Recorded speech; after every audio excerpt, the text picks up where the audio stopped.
Bonjour et bienvenue à la Cité des Sciences et de l'Industrie pour un nouveau numéro du Journal des Sciences. Au sommaire cette semaine, un hélicoptère sur Mars, des araignées sauteuses, une solution pour nettoyer les océans et enfin des robots de plus en plus autonomes.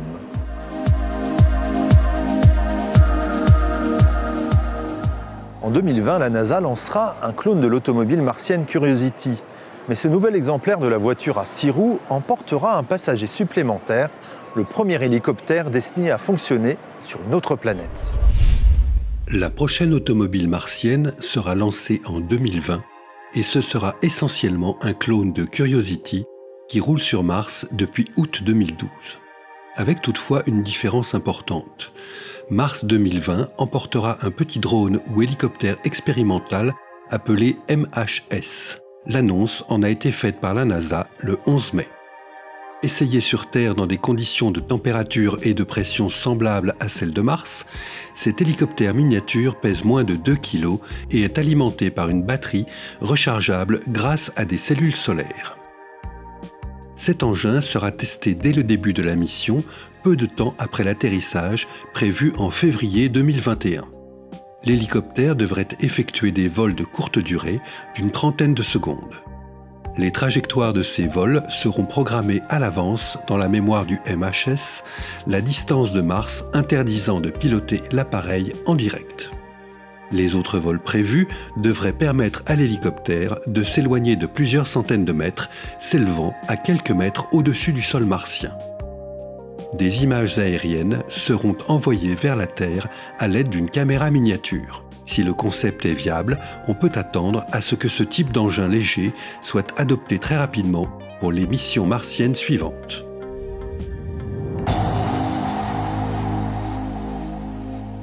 Plutôt que de tisser des toiles pour piéger leurs proies, certaines araignées spécialisées dans la chasse ont développé une capacité à effectuer des sauts particulièrement efficaces. Pour mieux comprendre leur technique, une équipe britannique a réussi à mettre en place une série d'expériences en entraînant une araignée à sauter. Cette araignée s'appelle Kim. C'est une représentante de l'espèce Pheidipus regius, dont la particularité est d'attaquer ses proies en leur sautant dessus.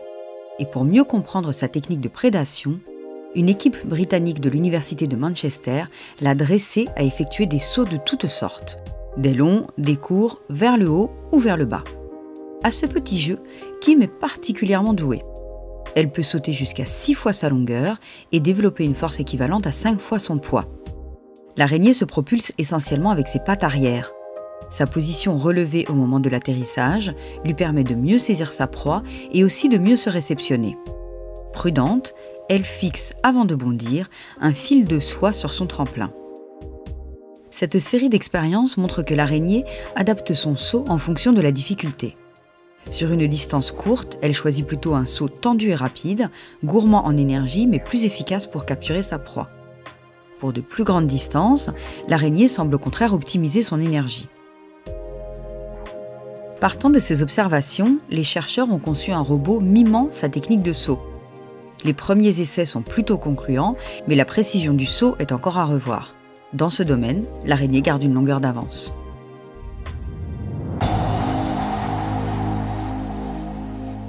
Imaginé par le jeune néerlandais Boyan Slat dès 2012, le dispositif Ocean Cleanup a pour ambition d'éradiquer le plastique des océans. Il va être testé grandeur nature dès cet été au large des côtes californiennes. Un concept séduisant qui est loin de recueillir l'adhésion de tous les scientifiques. Une barrière flottante d'une longueur de 120 mètres, toute première étape du projet, est déployée ces jours-ci au large de San Francisco. L'objectif est ambitieux. Il s'agit à terme de piéger et d'extraire en 5 ans la moitié des 80 000 tonnes de plastique qui constituent la grande poubelle du Pacifique, ou en anglais, The Great Pacific Garbage Patch. Une zone 3 fois grande comme la France, située entre la Californie et Hawaï. À titre expérimental, ce premier barrage, en forme de U, devrait permettre de collecter pas moins de 3 tonnes de déchets par semaine.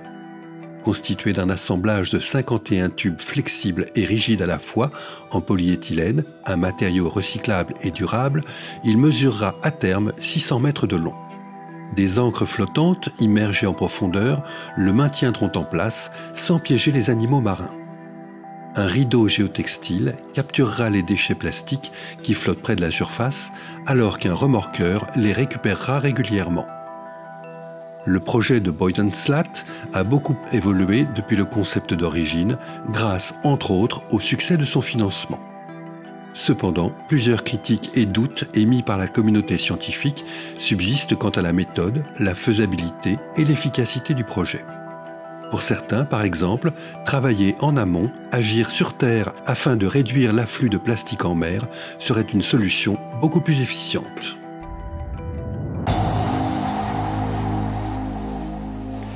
Voilà déjà plusieurs années que nous observons les prouesses robotiques de la société américaine Boston Dynamics. De nouvelles images nous montrent à quel point ces robots ont pu gagner en autonomie. Regardez.